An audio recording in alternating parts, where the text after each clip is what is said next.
Tu m'avais envoyé, et tu avais même oublié que tu m'avais envoyé, mais il y a OnePlus qui revient, qui refait parler de lui, en tout cas à destination de la Chine. Après, on le sait, hein, le produit arrivera chez nous. Mais on a le OnePlus 11 qui débarque. Oui, tout à fait.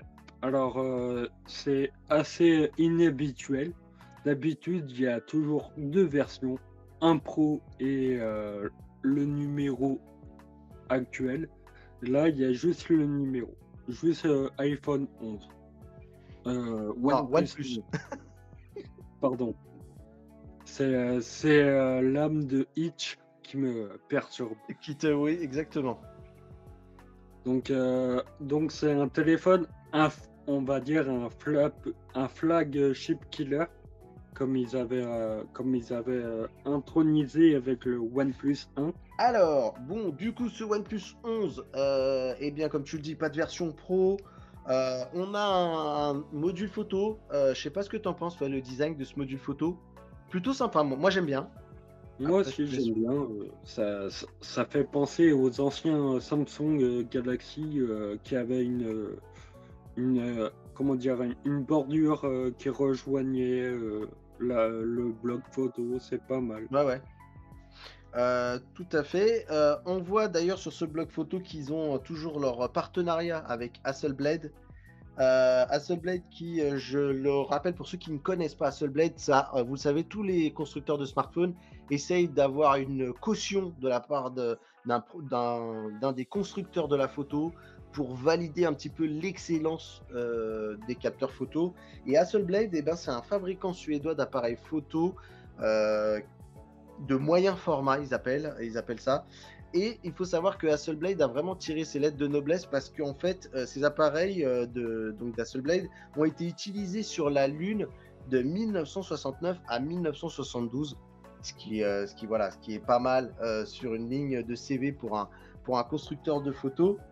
Alors, on va retrouver un poinçon sur la face avant à gauche, c'est-à-dire que pour l'appareil photo frontal, on sera pas sur, il sera pas au milieu. Moi, j'aime bien en tout cas cette disposition-là. On a beaucoup de puissance et on a aussi beaucoup de bonnes specs, notamment sur la face avant. On a un verre Gorilla Glass Victus qui sont un petit peu la nouvelle norme des protections de verre en général. Alors, le truc que j'ai avec ça, c'est que je crois que ça protège bien des chutes, si je dis pas de bêtises. Par contre, je crois qu'au niveau des rayures, c'est tendu. Et en C'est général, c'est souvent ça. C'est soit tu arrives à bien c'est- protéger les rayures, mais quand c'est ça tout chute, à c'est fait ça, fatal. en fait. Et, ouais. Et sinon, c'est l'inverse. Tu arrives à protéger un peu mieux le verre, parce que c'est pas non plus infaillible, des chutes. Par contre, dès que ça rencontre quelque chose qui peut rayer, là, ça rate pas. Euh, on a un élément aussi important de ce téléphone qui revient, Baptiste, c'est le fameux curseur, tu sais, des notifs là, le Mm. fameux bouton Bah, d'alerte qui avait disparu sur le display. ça nous avait vachement choqué quand il avait disparu du Ouais, OnePlus 10T. ouais. Je suis totalement d'accord avec toi, mais en fait, on sent bien hein, que de plus en plus, on sent que Oppo reprend la main sur la marque et du coup fait un peu des choix un petit peu à contre-courant de la base historique, on va dire. Mm. Je donne le reste des specs. On a le choix entre 12 et 16 Go de RAM sur ce téléphone. On a le choix entre 256 et 500 Go, 512 Go octets avec une mémoire en UFS 4.0. Donc l'UFS, c'est un peu, pour schématiser, c'est un peu la rapidité d'exécution de cette mémoire. Et 4.0, je pense selon moi que c'est la dernière norme en date du truc.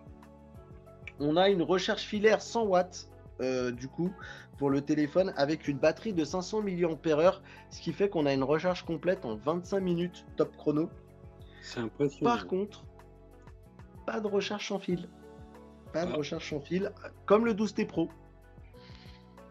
mm. Ça m'embête. Ça, je trouve que voilà, c'est compliqué, On mais y bon, c'est peut-être reviendra pas tout le monde.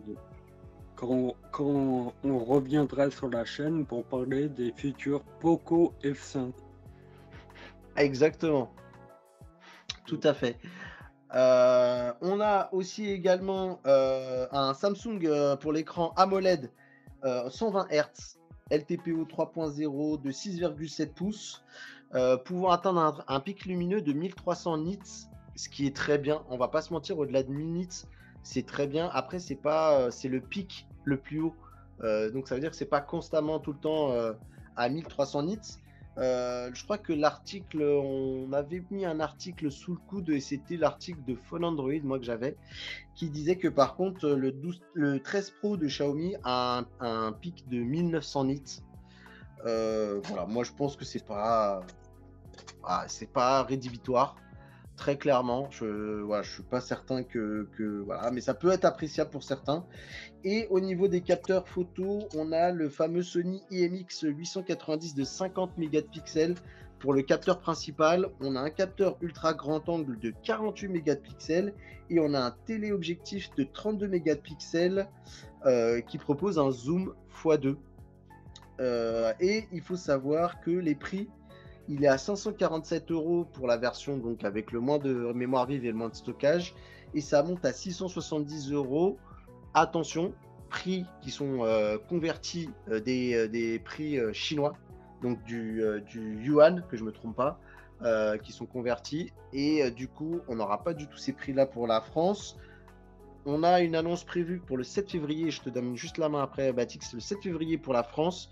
Et on le rappelle, le OnePlus 10T, il était à 900, je crois. Attends, je vais regarder l'article, si c'était le 10T ou 10T Pro, qui nous rappelle que le 10 Pro, pardon, le OnePlus 10 Pro avait été commercialisé à partir de 919 €. Et on verra si peut-être ce OnePlus 11 reviendrait pas à des tarifs un tout petit peu moins chers. Moi, je le verrais bien en dessous des 900 € comme le propose aussi l'article de Phone Android. Qu'est-ce que tu en penses? Moi, ce qui m'intéresse le plus sur ce téléphone, c'est l'écran Ouais, LTPO 3. ok. Le LTPO2 pouvait descendre jusqu'à 10 Hz.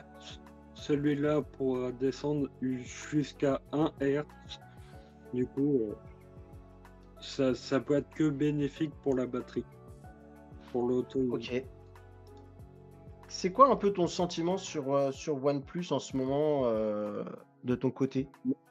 Bah, en fait, on avait assisté, on va dire, au presque décès de la marque, hein.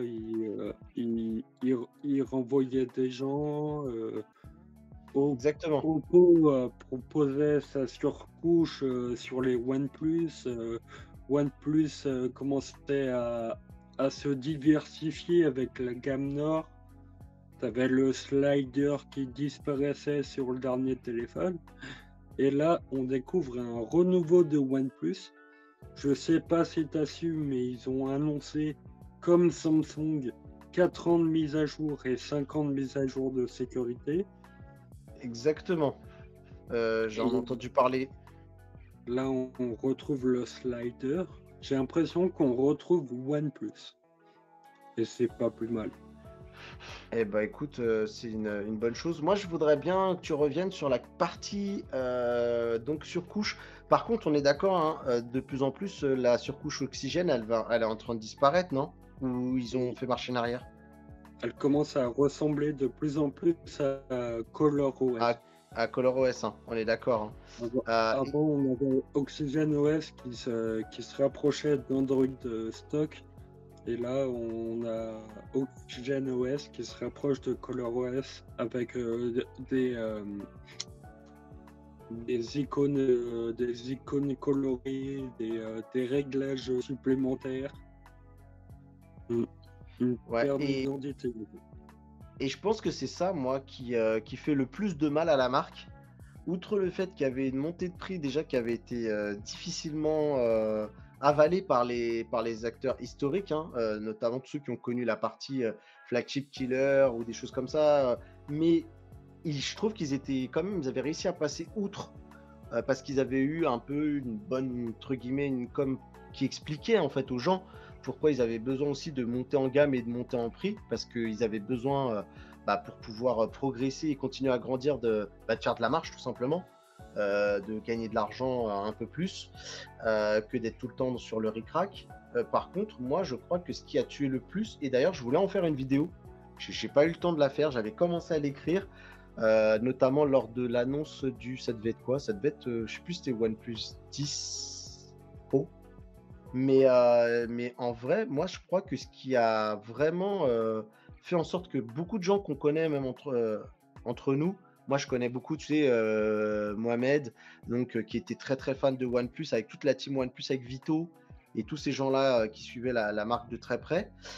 J'ai l'impression qu'en fait, c'est la mort de OxygenOS, en fait, la fusion avec ColorOS qui passe le plus mal auprès des gens de la marque. Sans parler aussi des mises à jour aussi, qui je pense, voilà, ils ont fait, donc du coup, ils ont fait l'annonce que tu as dit, mais je pense qu'il y a beaucoup de gens qui se plaignaient aussi que les anciens modèles étaient plus tant mis à jour que ça en fait.